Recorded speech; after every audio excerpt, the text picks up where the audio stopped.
శ్రీమద్ భగవద్గీత 8వ అధ్యాయం 19వ శ్లోకం. భగవత్ ప్రాప్తి భూతగ్రామస్య ఏవాయం భూత్వా భూత్వా ప్రలీయతే రాత్రాగమే అవసపార్థ ప్రభవత్య అరాగమే. ఇక్కడ ఎవరైతే భగవంతుడిని తెలుసుకోరో, ఎవరైతే భగవంతుడి నియమాల్ని పాటించడానికి ప్రయత్నం చేయరో, ఎవరైతే మనకుండేటువంటి మూల సంబంధం, మనకి భగవంతుడితో సంబంధం ఉంది కదా, అది పోవడం వల్ల మనం ఇక్కడ సంబంధాలు ఎత్తుక్కుంటున్నాం. మళ్ళీ ఇక్కడి నుంచి బయటపడాలంటే భగవంతుడు ముందు రండి, కమియర్ వెనకాల కూర్చున్నారండి, కమ్ ఫార్వర్డ్. వినాలా లేదా? ఆవిడ శ్యామలమ్మ వినపడుతుందా? బాగానే వినపడుతుందా లేదా? మరి దగ్గరికి రండి, ఇక్కడికి రండి. అక్కడెక్కడ గోడ దగ్గర కూర్చుంటే వినపడుతుంది. వినపడిపోతే చేయొద్దండి. నేను క్లాస్ అంతా చెప్పిన తర్వాత విన్నారా అంటే వినపడలేస్తారంటే అప్పుడు లాభమైంది. ఎవరికైనా వినపడంలో ఇబ్బంది చెబితే ఇది సరి చేయాలా, నన్ను సరి చేసుకోవాలి, what ever has to be done. So ఇక్కడ మనం ఇంతకుముందు శ్లోకాల్లో చదివాం, పునర్జన్మ న విద్యతే. ఈ సంసారం ఎంత పనికిరాని ప్రదేశం అంటే, ఎంత భయంకరమైన ప్రదేశం అంటే, ఎన్ని దుఃఖాలు ఉంటాయంటే, ఇక్కడ కళ్ళ వెంట నీళ్లు పెట్టుకున్నటువంటి వ్యక్తులు ఎవరు దొరకరు మీకు. ఎప్పుడైనా ఏడ్చారా లేదా? ఇప్పటి నుంచే ఆ వయసు అంతా ఆల్రెడీ ఏడ్చేసిందంటే ఆ తర్వాత ఇంకా భవిష్యత్తులో ఇంకెంత ఏడవాలి. అమ్మ పోయిందని ఏడవడం, నాన్న పోయిందని ఏడవడం, కాలు పోయిందని ఏడవడం, అన్నీ ఏడుపులే కదా. అది ఎవరిని కూడా జీవితాన్ని జాగ్రత్తగా పరిశీలిస్తే ఈ శరీరం అనేటువంటిది దీని ఏమంటారు, వెరీ వాలటైల్, వెరీ లెబైల్. ఈ శరీరం చాలా సునిశ్చితమైంది. ఒక జ్వరం వస్తే పాపం ఎండి డాక్టర్ గారి దగ్గరికి వెళ్ళి మాత్రలు తెచ్చుకుంది, జుట్టు అంతా ఊడిపోయింది. ఆడవాళ్ళకి జుట్టు అంతా పోతే ఇంకెట్లా ఉంటుంది బతుకు? విగ్గులు పెట్టుకుంటే అదే కూడా బుగ్గలు జారిపోయినా కూడా విగ్గు మాత్రం నల్లగానే ఉంటుంది. Another problem. అంటే వయసుతో పాటు శరీరంలో మార్పు వస్తే బాగానే ఉంటుంది.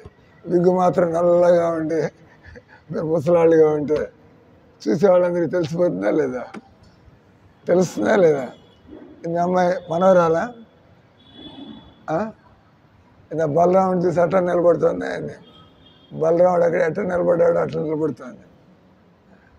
బలరాముడు నడుము మీద చేసుకుని వాట్స్ గోయింగ్ ఆన్. బొమ్మలు చూడాలంటే చూసిరా, ఈ బిల్డింగ్ నడు బొమ్మలు అట్ట తిరిగేసి అలే. అంటే అంటే మనం ఎంత మోహంలో ఉన్నాం, మనం ఎంత భ్రమలో ఉన్నాం. నేను ఇంగ్లీష్లో ఇల్యూజన్ అంటే భ్రాంతి, మనం భ్రాంతిలో ఉన్నాం. తర్వాత మనం మోహంలో అంటే అటాచ్మెంట్. ఏం ఆలోచించేది లేదు జీవితంలో. మన ఇంట్లో ఎవడో పుడతాడు, అబ్బాయి మీ అబ్బాయి, వాడు ఎక్కడి నుంచి వచ్చాడో తెలియదు మనకి. వెంటనే అంతే, మా అబ్బాయి ఇప్పుడు ఎవడో తెలియదు. నిన్నటి దాకా పుట్టక ముందు రోజు దాకా వాడు ఎవడో తెలియదు. ఇంకా బతుకంతా వాడిని అంటి పెట్టేసుకుని వాడిని పట్టేసుకుని నా కొడుకు అనుకుంటూ, అరే ఎవడో తెలియదు వచ్చాడు, ఎప్పుడేమవుతుందో తెలియదు, మళ్ళా టైం వచ్చినప్పుడు వెళ్ళిపోతారు. కానీ దీన్ని ఏమంటారు, దాన్ని అటాచ్మెంట్, ఆసక్తి, మోహం అంటారు. మోహం అంటే మనుషులు ఆ రకంగా బతకూడదు. దాని అర్థం మీ అబ్బాయిని బజార్లో వదిలేసి ఇంటికి వెళ్ళిపోయాడు అని కాదు. అట్ట చెప్పట్లే మేము. భగవంతుడు అటెందుకు చెబుతాడు? భగవంతుడు చెప్పేది బ్యాలెన్స్. ఆధ్యాత్మిక జీవితాన్ని ఎందుకు వదిలేశారు? అది వదిలేయడం వల్ల మనం మోహంలో పడిపోతున్నాం, అది వదిలేయడం వల్ల మనం భ్రమలో పడుతున్నాం. దీనికి అంతా కారణం అజ్ఞానము, అవిద్య. కాబట్టి చిన్నప్పటి నుంచి పిల్లలకి మనం ఆత్మజ్ఞానాన్ని ఇస్తూ ఉంటే వాళ్ళు ప్రశ్న, కొంతమంది మనుషులు ఎందుకు మంచిగా ఉంటారు, కొంతమంది ఎందుకు దుర్మార్గులుగా ఉంటారు, ఎందుకు అట్లుంటారు? వాళ్ళందరూ మంచిగా ఉండాలి, కానీ కొంతమంది దుర్మార్గులుగా, దాన్ని విలన్ కదా మన సినిమాల్లో చూస్తాడు. విలన్ వాడి పని ఏం లేదు, అనవసరంగా డిస్టర్బ్ చేస్తూ ఉన్నాం, పంతం కట్టి లేదా కక్ష తీసుకోవడానికి లేదా ఈర్ష్యతోటి ద్వేషంతో ఈ రకంగా ఎవరు బతుకాళ్ళు బతకచ్చు కదా. కానీ ఒక పాటలో వస్తుంది, ఇతరుల యొక్క దుఃఖాన్ని చూసి సంతోషపడేవాళ్ళు తెలుసా మీకు, అట్లాంటి వాళ్ళు కూడా ఉంటారని. మనం కూడా ఆ కేటగిరీలో, అంటే మనకి లేదేంది వాడికి ఉందేంది అనే ఆలోచన వస్తుందంటే, నేను ఎంఏ చదువుకున్నా, వాడు బీకాం చదువుకున్నాడు, వాడు నాకంటే ఎందుకంటే సంపాదిస్తున్నాడు అంటే మనం వాడి సంతోషంలో మనం సంతోషంగా లేము. అదే జీవితంలో ఎవరి కర్మను బట్టి వాళ్ళకి పరిస్థితులు కలుగుతూ ఉంటాయి. వాడవాడు ఈ జన్మలో వాడు సొంట కావచ్చు, వాడు ఈ జన్మలో చవట కావచ్చు, కానీ పూర్వజన్మలో ఏం మంచి పనులు చేశాడో, ఏం పుణ్యాలు చేశాడో, ఏం దాన ధర్మాలు చేశాడో, ఈ జన్మలో వాడు సొంట వేలు ముద్రలు వేసేవాడైనా కూడా వాడు ఎంతో పై స్థానంలో ఉంటాడు. ఈ చదువుకున్న వాళ్ళంతా వాడి దగ్గర చక్కర్లు కొడుతూ ఉంటారు. అది అంటే ఆ రకంగా. కాబట్టి మనం ఎప్పుడు కూడా మనం ఇతరులు దుఃఖంలో ఉంటే మనం సంతోషపడ్డాం, ఇతరుల దుఃఖంలో ఇతరులు సంతోషంగా ఉంటే మనం దుఃఖపడ్డాం. ఇదంతా కూడా తప్పది. ఎవరి బతుకు వాళ్ళది. మనం నా బతుక్కి నేనేం చేసుకోవాలా అంటే ఎవరితో మనం పోల్చుకోవక్కర్లేదు. నేను నా పరిస్థితి ఎట్లా ఉంది, ఈ పరిస్థితిని నేను ఎలా మెరుగుపరుచుకోవాలా. భగవద్గీత అంటే దాన్ని ఏమన్నారు, భగవంతుడి యొక్క నియమాలు. మనందరికీ తెలుసు, నేరాలు చేస్తే పనిష్మెంట్, మనం సమాజ సేవలు చేస్తే మనకి పురస్కారం, మనకి గుర్తింపు. నిన్న నేను వాట్సాప్ చూస్తుంటే రాష్ట్రపతి ముర్ము గారు ఆమె అధికారాన్ని ఉపయోగిస్తూ నలుగురికి రాజ్యసభ సభ్యత్వం, ప్రెసిడెంట్ గారికి కొన్ని అధికారాలు ఉంటాయి, రాజ్యసభలో ఎవరు అడగడానికి లేదు. నేను పలానా వ్యక్తిని, మామూలుగా ఎంపీగా ఎలక్ట్ కావాలంటే కనీసం 10 లక్షల మంది ఈ ఓటు వేసే ప్రక్రియలో పాల్గొంటారు.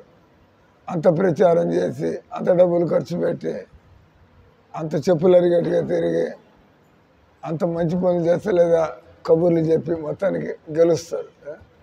కానీ రాష్ట్రపతి ఆమె కొంతమందిని రాజ్యసభకి నామినేట్ చేస్తుంది. బస్ ఎవరు అడగడానికి లేదు.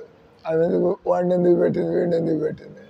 ఆమెకి రాజ్యాంగం ఇచ్చినట్టు అధికారం. ఎవరు దేశానికి మేలు చేస్తారని మీకు అనిపిస్తుందో వాళ్ళని మీరు అంటే అంత రాష్ట్రపతి పదవిలో కూర్చోబెట్టి మీరు ఆమె మీద పత్రం చేయాలంటే అదట్ అవుతుంది. ఆమె కూర్చోబెట్టారంటే ఆమెకుండే అధికారులను వాడుకుంటుంటే చూస్తూ ఉండాలి. మీరు అరిచినా కూడా జరిగేదేం లేదు. ఎందుకంటే రాజ్యాంగం ప్రకారం పనిచేసుకుంటూ పోతాను. సో నాకు ఆశ్చర్యంగా ఉంది. ఒక ఆయన 2 కాళ్ళు నరికేస్తున్నాయి. 2 కాళ్ళు నరికేసినటువంటి కేరళ నుంచి సదానంద్ అని పేరు. ఆయన్ని రాజ్యసభకి ఎంపీగా, ఆయన కాళ్ళు లేవు, 2 కాళ్ళు కొట్టేది. అంటే ఆయనకి అక్కడ ఉండేటువంటి కమ్యూనిస్టులు వీళ్ళు ఈయన యొక్క హిందూ భావజాలం ఇవన్నీ చూసి అంటే ఎట్లాంటి మనుషులు ఉంటారు సమాజంలో. మీది కమ్యూనిస్ట్ భావజాలు అయితే మీరు ఉంచుకోండి, మాది హిందూ భావజాలు, అదే కోఎగ్జిస్ట్. మా ఉద్దేశంలో ఇప్పుడు మేమన్నా ఇస్కాన్ వాళ్ళం, మా ఉద్దేశంలో భగవద్గీత పద్ధతిలో బతికితే ఈ భూమి మీద ఉండే సమస్యల్ని పరిష్కరించవచ్చు. ఈ భగవద్గీత పద్ధతిలో బతికితే మీరు జీవితంలో అన్ని సమస్యల మధ్యలో కూడా మీరు ప్రశాంతంగా ఉండగలరు. పరిస్థితులు మన అదుపులో లేవు, కానీ మీ తలకాయ మీ అదుపులోకి తెచ్చుకోవచ్చు. అది భగవద్గీత అది నేర్పిస్తుంది మనకి. ఏం చేస్తే పరిస్థితుల్ని మనకి అనుకూలంగా, అంటారు కదా ఇంగ్లీష్లో సామెత, failures are the stepping stones for success. మామూలుగా ఫెయిల్ అయిపోతే కుంగిపోతారు, మనకి డిప్రెషన్ వస్తుంది, నిరాశ కలుగుతుంది.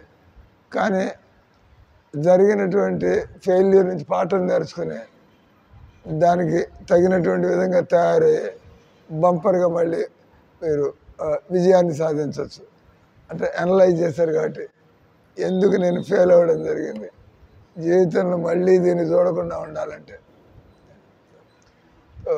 కాబట్టి ఫెయిల్ అవ్వడం అన్నారు, ఫెయిల్ అవ్వడం తప్పు కాదు, ఆ ఫెయిల్యూర్ నుంచి నేర్చుకోకుండా ఉండడం అది మనం చేసే తప్పు. ఫెయిల్ అవ్వగానే మనకి ఇబ్బందిగా ఉంటుంది.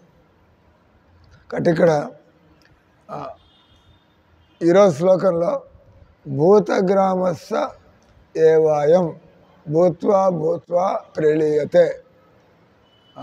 భూతగ్రామాలంటే రకరకాల సముదాయాలు, మానవ సముదాయం, మానవులు. అంటే అక్కడ కుక్కలన్నీ కొట్లాడుకుంటున్నాయి, మనకేం ప్రభావం పడదు, ఓ నడుచుకుని వాళ్ళు కూడా వాడికి తెలియాలి, వీ డోంట్ కేర్. అట్లాగే మన సమస్యలు ఉంటాయి, వాటి కుక్కలకి ఏం పట్టింపు ఉండదు, వాటి బతుకుతూ ఉంటాయి. ఈ రకంగా పక్షులు అంటారు, birds are the same feather flock together. ఒక రకమైన పక్షులన్నీ కూడా కాకులన్నీ చేసి ఆ చెత్తకుండి దగ్గర అవి కావు కావు కావు అంటూ ఉంటాయి, వాటి బతికేంత చెత్తకుండీల దగ్గర వాటి బతుకు. అట్లాగే హంసలు ఉంటాయి, మీరు అప్పుడు ఆకాశంలో బర్డ్ ఫార్మేషన్ చూస్తూ ఉంటారు. ఒక జాతి ఒకసారి ఇక్కడికి పోయాం, ఫ్లెమింగో ఫెస్టివల్ సూళ్ళూరుపేట. సంవత్సరంలో ఇప్పుడు మార్చి ఏప్రిల్లో ఫ్లెమింగో ఫెస్టివల్, ఫ్లెమింగో పక్షులు అంట. మీ అంత ఎత్తుంటాయి అవి. మనం మామూలుగా కాకుల్ని, పిచ్చుకల్ని, కోయలని అంత ఉంటాయి, ఒక అడుగు అరడుగు. కానీ ఫ్లెమింగో బర్డ్స్ అయినప్పుడు మనుషుల కంటే కూడా పెద్దగా కూడా ఉంటాయి. కాబట్టి జనాలు వాటిని చూడడానికి పోతారు. ఎక్కడి నుంచో వస్తాయంటే అవి రష్యాలో సైబీరియా ఎడారి ప్రాంతం నుంచి ఆ చలికి తట్టుకోలేక అవి వింటర్లో ఇక్కడికి వచ్చేస్తాయి. మళ్ళీ మార్చి ఏప్రిల్ ప్రారంభమైనప్పటికీ ఇప్పుడు వెళ్ళిపోతాయి. ఆ రూట్ ఎట్లా గుర్తుంటుంది, అంత దూరం ఎలా ప్రయాణం చేస్తాయి, ఆ శక్తి ఏంది, వాటి తిండి ఎక్కడ దొరుకుతుంది, భగవంతుడి ఏర్పాటు. మనం ప్రకృతిని చక్కగా గమనిస్తూ ఉంటే మనకి తెలుస్తుంది, భగవంతుడు అనేవాడు ఉండి తీరాలా. అటు ఎవడు ఆయన్ని మనం ఎలా సంపర్కం చేయొచ్చు, ఎలా ఆయన కాంటాక్ట్ చేయాలా. ఈ శ్లోకంలో జీవులన్నీ కూడా బ్రహ్మాండ భ్రమిత జీవ కోన భాగ్యవాన్, ఈ అన్ని ప్రదేశాల్లో రకరకాల జీవులు అన్నీ, మీరు రూములో చీమలు, దోమలు, ఈగలు అవి ఏందో వాటి అవి వెతుక్కుంటున్నాయి. ఈ రకంగా భూతగ్రామం అంటే సముదాయం, రకరకాల జీవ సముదాయాలు అవి పుడుతున్నాయి, చస్తున్నాయి. ఆ, మనం ఏం చేయకూడదు అనుకున్నా కూడా మన కాళ్ళ కింద మీరు ఏ జీవిని చంపకుండా నేను బతకాలి వీలవుతుందా? ఏ జీవిని చంపకుండా మీరు బతకాల. మీరు శ్వాస తీసుకుంటుంటే ఎన్ని ఎన్ని సూక్ష్మక్రిములు, మీ కడుపులో ఎన్ని సూక్ష్మక్రిములు నడుస్తుంటే మనం ఏదో పెద్ద పెద్ద బలిదారులు వస్తే దాని మీద కాలిపట్టం, కానీ చీమలు కనపడి కూడా కనపడవు మీకు. అంటే నిలబడి ఉంటే ఆ ఎర్రమట్టిలో ఎర్ర చీమ పోతుంటే ఏం కనపడుతుంది? కుడితే కానీ కుడితే తెలుస్తాయి ఇక్కడ చీమలు పట్టుందని చెప్పి. అంటే ఈ రకంగా జీవులు చస్తూ ఉంటాయి, పుడుతూ ఉంటాయి, చస్తూ ఉంటాయి, పుడుతూ ఉంటాయి. మనకి జ్ఞానోదయం కలిగేదాకా ఇక్కడేమి బై ఛాన్స్ అనేం లేదు. మనంతా అదేదో చీమగా పుట్టింది, అదేదో పిల్లిగా పుట్టింది, మనం మనిషిగా పుట్టాం. ఏది కూడా ఇక్కడ దానంతటా జరగటం లేదు, అంతా కూడా పద్ధతిలో పోతున్నాయి. ఇక్కడ మనకు మానవ జన్మ దొరికిందంటే శాస్త్రజ్ఞత అన్ని జన్మలు చూసిన తర్వాత 84 లక్షల జీవరాశులు మనం భగవంతుని మొత్తుకుంటాడు, నాకు మానవ జన్మ ఇవ్వండి, నేను మీ భజన చేసుకుని మళ్ళీ సంసారంలోకి రాకుండా నేను బయటపడతాను. కానీ మానవ జన్మ దొరకంగానే మనం మళ్ళీ మోహంలో పడిపోతాం, మళ్ళీ భ్రమలో పడిపోతాం. ఉన్నాయి తెలివితేటలు ఉన్నాయి, మానవులు అన్నీ అర్థం చేసుకోవాలి. అదే కూర్చున్నారు, అర్థం చేసుకుంటున్నారు, కష్టమేం లేదు. చెప్పేవాళ్ళు ఉంటే మనం వినడానికి రెడీగా ఉంటే మనకి ఈ విషయాలన్నీ కూడా. కానీ మనుషులు భ్రమలో పడి మోహంలో పడి కొట్టుకుంటున్నారు. భాగవతంలో వస్తుంది, మనం తల్లి గర్భంలో ఉన్నప్పుడు అన్నిటికంటే భయంకరమైన పీడ ఎప్పుడు కలుగుతుందయ్యా జీవితంలో? మీ తలకాయ పగిలిపోయినప్పుడు, మనకి కాళ్ళు 4-5 ముక్కలు అయిపోయినప్పుడు, లేదా ఆ ఎంపీ గారికి కాళ్ళు ఇరిగిన తర్వాత ఎంపీ అయ్యాడు ఆయన. ఎంపీ అవడానికి ముందే కాళ్ళు 2 పోయినాయి, 2 కాళ్ళు. ఎంత నొప్పి ఉంటుంది. మీరు బతికుండగా మీ 2 కాళ్ళు నరికేస్తే ఏమవుతుంది? ఎంత భయంకరమైన పీడ. కానీ ఇంతకంటే కూడా భయంకరమైన పీడ మనకి తల్లి గర్భంలో ఉన్నాడు. మీకు తెలుసు, మీరు సంతోషపడుతూ ఉంటాడు, మాకు పిల్లవాడు పుట్టబోతున్నాడు, వాడు నరకాలనిపిస్తున్నాడు, ఆ కడుపులో నరక బాధలు అనిపిస్తున్నాడు. ఆ కుళ్ళు నీళ్ళ మధ్యలో ఆ చీకటి కొట్టులో వాడు అదే నీళ్ళని ఊకులోకి పోతాం, నోట్లోకి పోతాం, అంతా అదే పని. తర్వాత శరీరం అంతా కూడా ఏంట అంటే మీ అబ్బాయిని తలకాయ కాళ్ళు నొక్కేసిట పెడితే ఏమైపోతుంది? ఎక్కువ సమయం బతకలేడు. అంత నరకాన్ని తల్లి గర్భంలో అనుభవిస్తూ ఉంటాడు. అదే తల్లి గర్భంలో ఉన్నాడు, భరించలేని నొప్పి వచ్చినప్పుడు ఓరి దేవుడా, ఓరి నాయన, మనకి మన తల్లిదండ్రులు గుర్తొస్తారు. అసలు తల్లిదండ్రులు భగవంతుడు కదా. మరి చిన్న చిన్న ఇబ్బందులు అయితే అమ్మా నాన్న అంటాడు, ఓరి నాయన అమ్మో అని చెప్పి.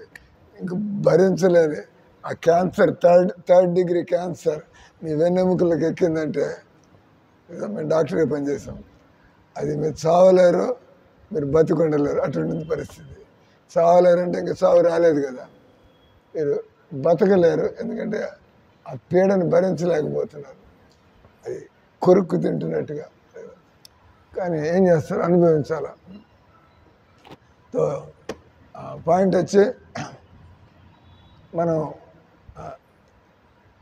ఇన్ని అనుభవిస్తున్నా కూడా మనకి అంటారు, ఎవరికైనా ఒకడెవడన్నా దొంగతనం చేసి జైలుకి పోతాడు, పనిష్మెంటు పరువు పోయింది, జైల్లో కూర్చుని అందరి ముందు. ఆయన ఇంక చేయకూడదు అనుకోడంట, ఈసారి పట్టుబడకుండా చేయాలి అంటే బుద్ధి ఎక్కడికి పోతుంది? దొంగ బుద్ధి ఉంటుంది.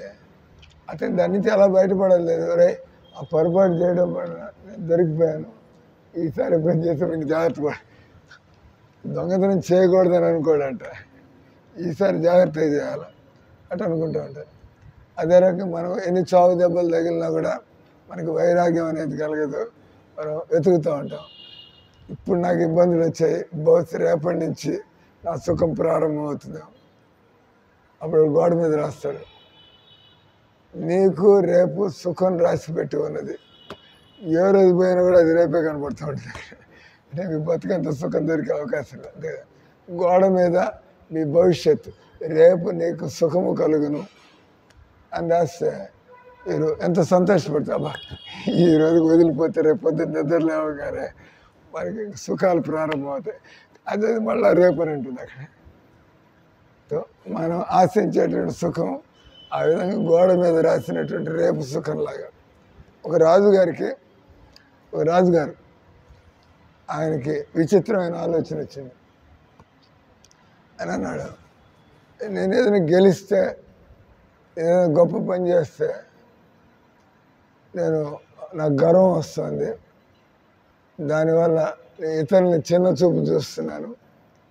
లేదా మీ తెలివితేటలు మీకున్నాయి, వాడి తెలివితేటలు అది కూడా వాడుకోవచ్చు కదా. రాజుగారు మీరు నా రాజుగారి తెలివితేటలు వాడుతుంటారు, వీడుతుంటారు, మీతో మాట్లాడుకుంటుంటే నష్టపోయేది రాజుగారే కదా. రాజుగారికి ఉండే తెలివితేటలు అనుకున్నాయి. ఇంకెవరు చుట్టుపక్కల ఉంటే ఏమయ్యా నీ అభిప్రాయం ఏంటంటే మీకు ఏం పోయింది మీకు. కానీ ఆయనకు పొగరుంటే నేనేమన్నా అడగాల, నా ఐడియా లాంటిది ఎవరికి లేదనుకుంటే పప్పులో కాలేస్తాం. అందుకని ఏం చేస్తాడు, ఈ రాజుగారు కొద్దిగా తెలివితేటలు వస్తున్నట్టున్నాయి. వయసు వస్తుంటే మనకి కొద్దిగా తెలివితేటలు కదా. వయసు అనుభవం లేనప్పుడు మనం ఎగురుతూ ఉంటాం. వయసు వచ్చినప్పుడు జీవితం అంతా ఇట్లా కాదు గడిచేది. జీవితం అందరితో కలిసిపోతూ ఉండాలా. జీవితం అన్న తర్వాత వాళ్ళ జీవితం ఉగాది పచ్చడి అంట. ఉగాది పచ్చడిలో 6 రుచులు ఉంటాయంట. ఏందయ్యా ఉగాది రోజు, కొత్త సంవత్సరం రోజు మనకి చేదు, తీపి, కారం, ఉప్పు అన్నీ పెడుతున్నాయంటే, అంటే జీవితం అన్న తర్వాత మనకి నానా రకాల పరిస్థితులు వస్తూ ఉంటాయి. కాబట్టి మనిషి జీవితంలో ముందుకు వెళ్ళాలంటే ఏదో ఎప్పుడు సుఖంగా కావాలా వీలు కాదు. నిజానికి మీకు దుఃఖాలు కలిగినప్పుడు మీ ఆలోచనలు కొద్దిగా షార్ప్గా వస్తాయి. అప్పుడు మీరు కొత్త ఆలోచనలు వస్తాయి, జీవితంలో బాగా ముందుకు వెళ్ళగలుగుతారు. అంటే దుఃఖాలు రావడం వల్ల మీ ఆలోచనలు బ్రైట్ అవుతున్నాయి. దుఃఖం రావడం మంచిదే, అంతే కదా. మామూలుగా మనం ఏదో కొబ్బరికాయలు అమ్ముకుని బతుకుతున్నాము, మనం చెప్పులు కొట్టి బతుకుతున్నాము. మనకి అంతకంటే కూడా దరిద్ర పరిస్థితి వస్తే ఆలోచిస్తారు, టక్కన ఏదో కొత్త ఐడియా వస్తుంది, దాటిపై మీరు కోట్లు సంపాదించవచ్చు. కాబట్టి ఇక్కడ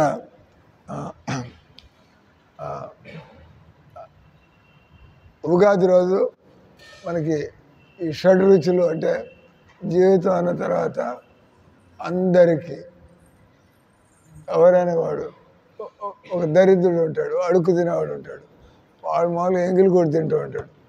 ఒకరోజు ఎవరో ఇట్లాంటి చూసి కూర్చోబెట్టి చక్కటి భోజనం పెడుతుంది, వాడికి పండగలాగా అయిపోతుంది. రోజు ఆ చెడిపోయిన తిండి, ఆ ఎంగిలి కూడు, ఈరోజు కూర్చోబెట్టి చక్కగా.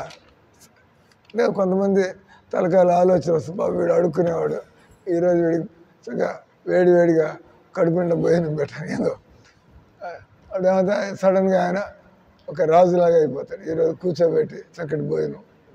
జీవితం అన్న తర్వాత అట్లా వాడు కోట్లు సంపాదిస్తూ ఉంటాడు. ఆయన వాడికి సుఖం ఉండదు, వాడికి కోట్లు ఉన్నాయి కానీ ఎప్పుడు నేను 500 కోట్లు కావాలా, దరిద్రుడు. ఉన్న కోట్లతో సుఖం లేదు. ఆల్రెడీ 10 కోట్లు ఉన్నాయి, 20 కోట్లు ఉన్నాయి, సరిపోతుంది కదా. కానీ వాడు దరిద్రుడు, ఆలోచనలు దరిద్రుడు. నేను ఎప్పుడు 100 కోట్లకి అధికారి కావాలా, దరిద్రుడిలాగా బతుకుతున్నాడు, ఉన్నదాంట్లో సుఖం లేకుండా. అలాగే ఒక వ్యక్తి కూలి పనులు చేసి ఆయన 800 సంపాదిస్తాడు అని పెద్ద ఆశలు పెట్టుకోలేదు కాబట్టి ప్రశాంతంగా భోజనం చేసి శుభ్రంగా నిద్రపోతాడు. అంటే వాడు సుఖంగా ఉన్నాడా లేదనేది డిపెండ్స్. మీ యొక్క ఆలోచన విధానాన్ని బట్టి 800 సంపాదించిన వాడు బ్రహ్మాండంగా నిద్రపోతున్నాడు, కోట్లు ఉన్నవాడికి నిద్రపోవటం లేదు. Life conditions. కాబట్టి ఇక్కడ చెబుతుంది, మనిషి భగవద్గీతను తెలుసుకోకుండా భూతగ్రామస్య ఏవాయం మీరు బాగున్నాయి, మనకు రోజులు బాగా నడుస్తున్నాయి, ఇలానే బతుకుతూ ఉండాలా అయినా కూడా వీలు కాదు. రోజులు బాగున్నాయి, అనుకున్నట్టుగా పనులు అవుతున్నాయి, ఇద్దరు కావాల్సినంత వస్తుంది, మనం బతకాలా. అంటే ఇప్పుడు మోడీ గారు ఉన్నారు, మోడీ గారు పవర్ఫుల్, కానీ 5 ఏళ్ళు అయిన తర్వాత మళ్ళీ బజార్లోకి వచ్చి ఓట్లు అడుక్కోవాలి, అంతే కదా. 5 ఏళ్ళ దాకా ఇప్పుడు అడ్డం లేదు, 5 ఏళ్ళ తర్వాత మళ్ళాంటి సామాన్యుల దగ్గర కూడా వచ్చి దండాలు పెడతాం, మళ్ళీ రావాల్సిందే పరిస్థితి. ఆ రకంగా జీవితంలో ప్రతి వ్యక్తి కూడా అతను సుఖ దుఃఖాలు రెండు కూడా అటు ఏమన్నాడు ఇక్కడ, భూత్వా ప్రళీయతే. మనం రోజులు బాగాలేదు కాబట్టి చస్తే బాగుంటుంది, ఆత్మహత్యలు ఎవరు చేసుకుంటూ ఉంటారు. జీవితంలో పిరికివాడైపోతే, జీవితంలో నా వల్ల కాదు బాబు ఈ సమస్యలన్నీ నేను ఎక్కడ ఎదుర్కొంటా, పిరికితనం. మీరు పిరికాళ్ళు అయితే చిన్న సమస్యలు కూడా పెద్దగా కనబడుతూ ఉంటాయి. మీరు ధైర్యవంతులు అయితే పెద్ద పెద్ద ఛాలెంజెస్ కూడా మీరు ఢీకొంటూ ఉంటారు. What ever is life, take it. What ever is life, face it. దాన్ని ఎదుర్కోండి. అంటే మీ బయట పరిస్థితులు అలాగే ఉన్నాయి. డీలా పడిపోతున్నాడు ఒక వ్యక్తి, భయంకరమైన పరిస్థితులు, కానీ ఆయన ధైర్యం కోల్పోవటం లేదు. టైప్స్ కాబట్టి దీన్ని బట్టి ఉంటుంది, పరిస్థితుల్ని బట్టి కాదు, దీన్ని బట్టి మనం. కాబట్టి మనసుని ఎలా వికసింపజేసుకోవాలా, ఎలా మానసిక బలహీనతల్ని ఎలా మనం అధిగమించాలా. అంటే ఇక్కడ ఏమన్నాడు, భూతగ్రామస్యేవాయం, ఈరోజు కట్టెలు అమ్మేవాడు సామెత, ఈరోజు కట్టెలు అమ్మేవాడు రేపు వజ్రాలు అమ్ముతాడంట. ఈరోజు వజ్రాలు అమ్మేవాడు రేపు కట్టెలు అమ్ముకుని బతకచ్చు. అంటే అంత పరిస్థితి మారిపోతే, అంత నష్టాల్లో పడిపోతే. ఇక్కడ ఏం చెబుతున్నాడు భగవంతుడు, ఆయన ఈ ప్రపంచంలో ఎవడికి కూడా మనశ్శాంతి లేదు. కోటీశ్వరులకి మనశ్శాంతి లేదు, ప్రధానమంత్రులకి మనశ్శాంతి లేదు, మనకి ఎట్లాగో లేదు. ఎన్నో ఆశలు, ఆ కోరికలు, ఈ కోరికలు, తీరని కోరికలతో మనం ఇబ్బంది పడుతున్నాం. వాడికి ఆ కోరికలన్నీ వాడికి తీరిపోతున్నాయి, కానీ వాడి లెవెల్ అంటే ఎంత చెట్టుకి అంత గాలి అంటారు.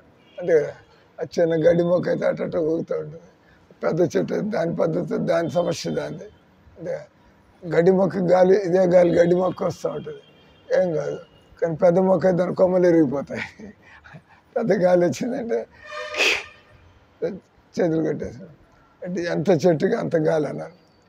కాబట్టి పాయింట్ వచ్చి, ఎవరైనా కూడా జీవితం నుంచి పాఠాలు నేర్చుకుంటూ ఉంటే, జీవితంలో మీరు మామూలుగా స్కూళ్ళల్లో పాఠాలు నేర్చుకుంటారు, అదేదో బట్టి కొట్టి డేటా అంటారు, డేటా ఇన్ఫర్మేషన్ బట్టి కొట్టి మీరు ఏదో 10+2 చేయడం, లేదా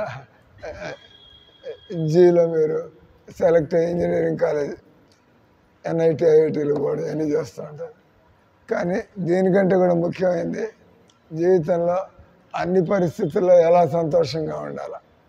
దట్ ఈజ్ ఇంపార్టెంట్. మీరు జీవితంలో ఫెయిల్ అయినా కూడా మీరు సంతోషంగా ఉన్నారంటే మీరు బతకడం అలాగే నేర్చుకున్నారు. ఈ రకంగా భగవద్గీతలు చెప్పేది, ఇక్కడ ఉన్న నాళ్ళు మనం ఎలాంటి బలహీనతలకి, ఎలాంటి వ్యసనాలకి, ఎలాంటి భయాలకి లోను కాకుండా మనం జీవితం, తర్వాత జీవితంలో మనం గెలుస్తున్నా కూడా మనకి గర్వం లేకుండా ఉండడం. ఒక స్టోరీ ఉంది చెప్పే, రాజుగారి మధ్యలో ఆఫ్ చేశాను. ఆ రాజుగారు నాలాంటి ఒక ఆధ్యాత్మిక వ్యక్తితో అన్నాడు, ఏం సార్ ఎప్పుడైనా గెలిచినప్పుడు అదైనప్పుడు ఇదైనప్పుడు బాగా గర్వం వస్తూ ఉంటుంది, ఏ పని కానప్పుడు ఎంతో ఉదాసీనంగా ఉంటాం. మీరు ఏమన్నా చిట్కా చెప్పగలుగుతారా?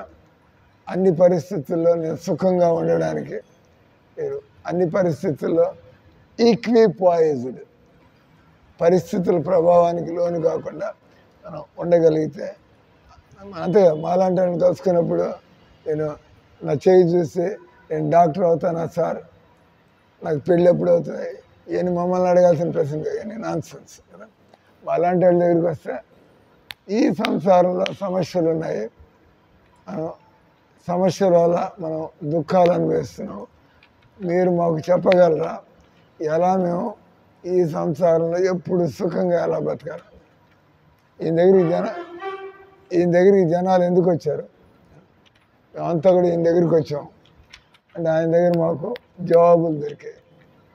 ఆయన కూడా మనలాంటి మనిషే, మరి ఆయన దగ్గర జవాబులు ఎందుకున్నాయి, మన దగ్గర ఎందుకు? ఆయన భగవద్గీత ఆయన చేతులు కట్టుకుని అనేవాడు, నేను సొంతంగా చెబుతున్నది ఏమీ లేదు, నేను అరువు తెచ్చిన జ్ఞానాన్ని, అంత భగవద్గీతలో ఉండే జ్ఞానాన్ని మీకు చెబుతున్నాను. భగవద్గీత జ్ఞానాన్ని నాకు చెప్పారు మా గురువు గారు, దానివల్ల నేను జీవితం అంతా కూడా మారిపోయింది నాది. కాబట్టి నేను కూడా మీకు చెబుతున్నా, మీరు భగవద్గీత జ్ఞానాన్ని మీరు అంగీకరించినట్లయితే మీ జీవితం అంటే తలకి సిరులు చుట్టుకోవడం అంటారు. జనాలు ఐఏఎస్ అవడం, జనాలు ఐపీఎస్ అవడం, మంత్రి గారు అవడం అదే గొప్ప విషయం అనుకుంటాడు. దానివల్ల ఏముంది, వాళ్ళ తలకే అలాగే ఉంది కదా, వాడి బుద్ధి అలాగే ఉంది, ఏదో చదువుకోవడం అలా పొజిషన్ అది వచ్చింది. చూడడానికి దూరపు కొండలు నునుపు అంటారు కదా, మన ఐఏఎస్ కలెక్టర్ గారికి పోతున్నా కార్లో పోతున్నా అంత జనాలంతా బాడీ గార్డ్స్, ఆయన బతుకులో ఉండే సమస్యలు ఆయనకు ఉన్నాయి. కాబట్టి నిజంగా జీవితంలో ఎవడైనా సుఖపడాలి అనుకుంటే తనను తాను హ్యాండిల్ చేసుకోవడం నేర్చుకోవాలి. నా జీవితాన్ని ఏ విధంగా మలుచుకుంటే నేను సుఖంగా బతుకుతాను అంటే ఇక్కడ ఏం చెప్పాడు, మీరందరూ నన్ను పూజిస్తున్నారంటే, మీరంతా నాకు పడి దండాలు పెడుతున్నారంటే, నేను ప్రపంచం అంతా కూడా ఇన్ని మందిరాలు కట్టి దీని వెనకాల నేను మీ అందరికీ మేలు చేయాలని ప్రయత్నం చేస్తున్నా, ఒక మంచి పని మీ అందరికీ చేయాలని. దానివల్ల దేవుడు సంతోషపడి నాకు ఈ అవకాశాలు ఇస్తున్నాడు. కాబట్టి ఇది నా గొప్పతనం కాదు అని ఇది కూడా అన్నాడు. నేను గొప్పవాడిని అయితే, నేను చెప్పిన దారిలో పోతే మీరు కూడా గొప్పవాళ్ళు అవుతారు కదా అని ఒప్పుకుంటారు. ఆయన గొప్పవాడని చెప్పి ఆయన ఏ రకంగా చక్కగా మహాత్ములు అంటారు. ఎట్లాంటి వాళ్ళని మహాత్ములు అంటే మనకుండేటువంటి కామ, క్రోధ, లోభ, మద, మోహ, మాత్సర్యాలు టాస్ మిమ్మల్ని తీసుకెళ్ళి సముద్రంలో పారేశారు అనుకోండి. మీరు ఎప్పుడైనా నెల్లూరు సముద్ర స్నానానికి పోయారా? ఇప్పుడు అవ్వలేదా? సముద్ర స్నానం నెల్లూరు జిల్లాలో ఉండేవాళ్ళు సముద్రం చూసి రాకపోతే దేనికా? ఒక ఆయన ఢిల్లీ నుంచి వచ్చాడు, నేను కురుక్షేత్రంలో ఉండేవాడిని, ఆయన కానీ నన్ను చూడడానికి, స్వామీజీని చూడడానికి నెల్లూరు వచ్చాడు. ఆయన అంటున్నాడు, మా ఢిల్లీ దగ్గర సముద్రం ఏమి ఉండదు సార్, మా బతుకులో ఎప్పుడు సముద్రాలు ఆ వీడియోలో చూడడం తప్పితే అదే ఢిల్లీలో సముద్రం ఏమైంది, ఢిల్లీలో కుళ్ళి నీళ్ళతో ఉన్న యమునా నది ఉంటుంది అక్కడ, అదే ఇప్పుడు రేఖా గుప్తా గారు దాన్ని క్లీన్ చేస్తూ ఉంటుంది. మంచిదే, పవిత్రమైనటువంటి యమునా జలాన్ని మనం మురికి కాలువలాగా చేసి అక్కడిక్కడ బుక్కు పూసుకొని తిరుగుతున్నాం అక్కడ. ఆ రేఖా గుప్తా గారు సీఎం ఆఫ్ ఢిల్లీ, దరిద్రం కేజ్రీవాల్ పోయాడు, ప్రజాసేవకురాలు రేఖా గుప్తా గారు వచ్చారు. ఆమె ప్రజలందరికీ అంతే కదా, రోజు యమునా పార్ అంటారు. యమునా పార్ అంటే యమున దగ్గర నుంచి పోవాల్సిందే. ఎన్నో కిలోమీటర్లు ఢిల్లీలో యమున అనేది ప్రవహిస్తూ ఉంటుంది. అదంతా ఇప్పుడు కుళ్ళు కాలం అయిపోయింది, ఆ వాసనలు, ఆ కంపులు. కానీ ఎవరు ఏం చేయట్లేదు. దానికి ఒక మనకి మంచి ఆలోచన ఉండాలా, పట్టుదల ఉండాలా, ఇటువంటి ఒక గొప్ప పని చేయగలుగుతాం. ఎలా యమునా నదిని క్లీన్గా ఉంచాలి. ఇక్కడ మీకు చదువుతున్నటువంటిది సముద్ర స్నానం కదా.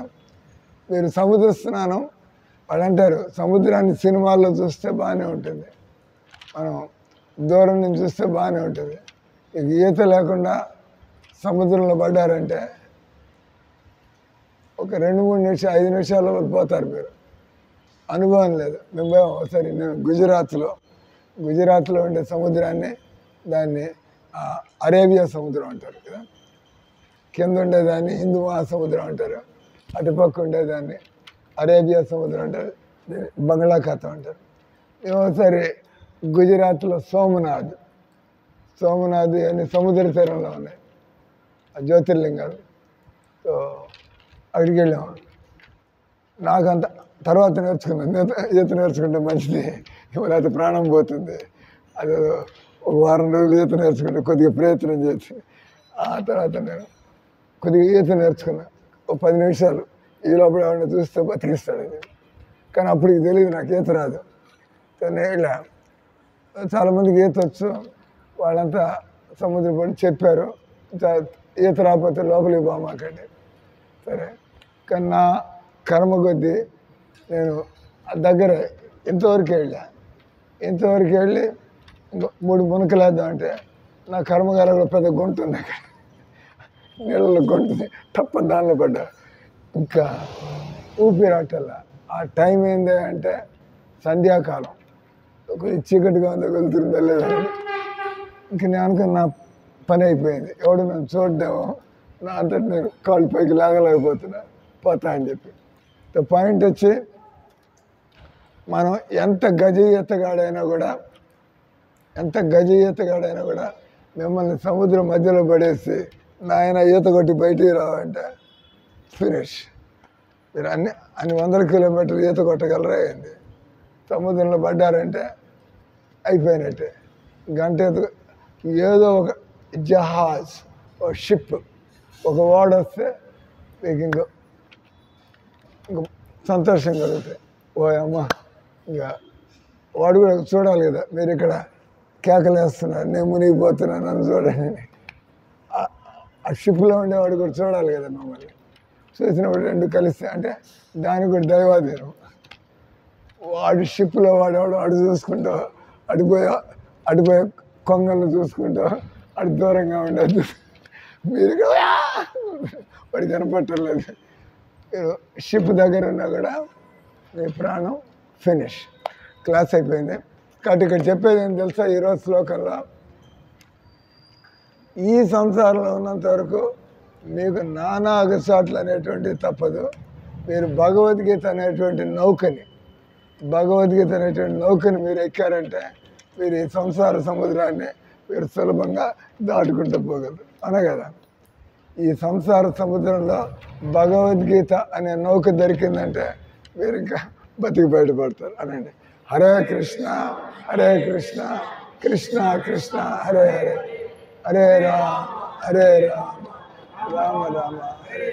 అందరూ ప్రశాంతి.